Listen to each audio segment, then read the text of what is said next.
Other questions? Thanks.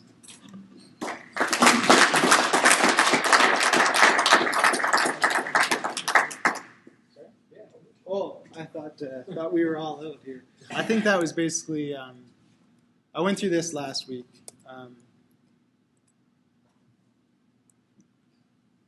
This is just a quick cost of a system like this. I think this maybe completes the picture because everybody asks, well, how much does that cost? That turbine, like you see it, is about $16,500, and that's everything installed. That's all the wiring. That's to get it out, pumping it out to the grid under net metering. And basically, that pie is comprised of 2/3 of the equipment, and about 1/4 is labor, and the rest is this tying it up to the grid and extra materials like that. So in an area that gets about 13 miles an hour, which is this case study I was looking at, about 400 kilowatt hours a month, that's about 44% of an average Ontario home. So if you live on a knoll or up by a lake or something like that, this can be a really good thing for you. And especially, I'd like to think the people here are using less electricity than that as well. So it could be a lot more than 44%. The paybacks is the scary part of all this. Unfortunately, it doesn't have like a really great return on investment. And that's just the reality of it. I try not to be delusional about it. But basically, if you're only going to get 11 cents, if you're just canceling out your power, or you sell it under the standard offer, you're only getting 11 cents a kilowatt hour. So 400 kilowatt hours at 11 cents for a year is about $530. So if it costs you $16,500, then you know that it's going to take you a long time. Now that's not a dire message or anything like that. This can be a really great thing for people who want to reduce their carbon footprints, to reduce not just their carbon footprints, but to get off of nuclear. I mean, that's half of the power we use is from nuclear plants. Then if you do want to tackle your carbon footprint, then coal is definitely affected by this. And there's a whole bunch of other reasons why people like wind. And it really can suit a lot of places or augment the solar production as well. So that was the last part I just wanted to add there. Thank you again.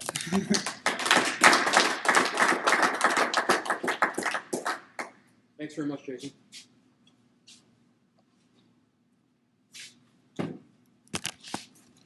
So we've come to the end of the evening. I think there's a few other slides that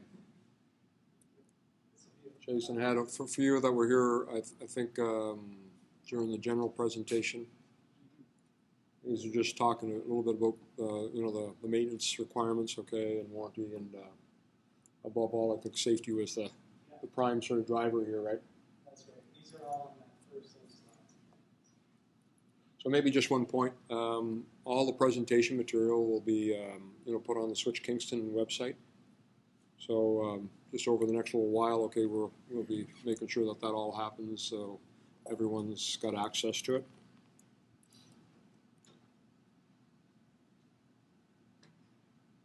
Maybe just I was just at one point, just to maybe Jason, you can reiterate.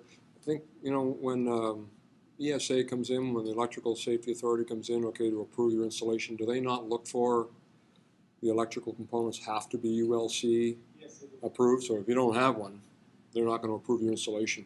This is, I'd say, a big part of this whole market as well, is buying things online. And a lot of it does come from the States.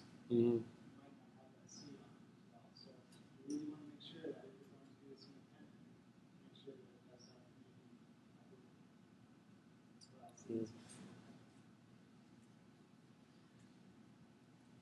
I have a quick question. I'm just curious in terms of the wiring from the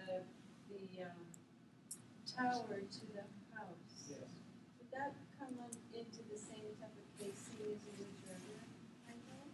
Yeah. Well, it's in a basically in a protected sleeve that you can run it in a plastic conduit, or you can have basically wire. There's a metal sheet around it, and then it's rubber on top of that, so it's all waterproof. It's up to code that way. It has to be buried to a certain depth. It's around 18 inches. 18 inches. Or deeper.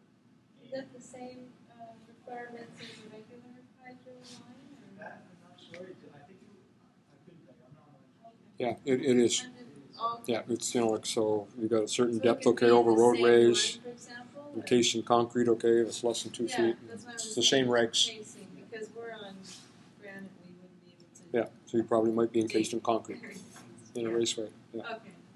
But it is the same ESA requirements, okay, like from Ontario Hydro. Yeah. One point just I'd like to make, you know, we're all waiting with bated breath around what the numbers, okay, that are going to come out of the Green Act. So there's a bunch of legalese or whatever statements, and you know some of them, like everyone has got a right to be able to plug in.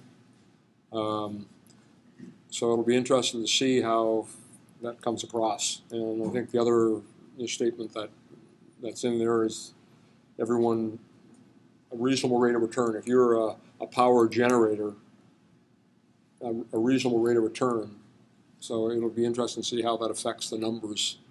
So they should be out. I think they're looking to publish those things by the summertime, from what I understand. So it'll be interesting to see how that pans out. Hopefully it'll be better.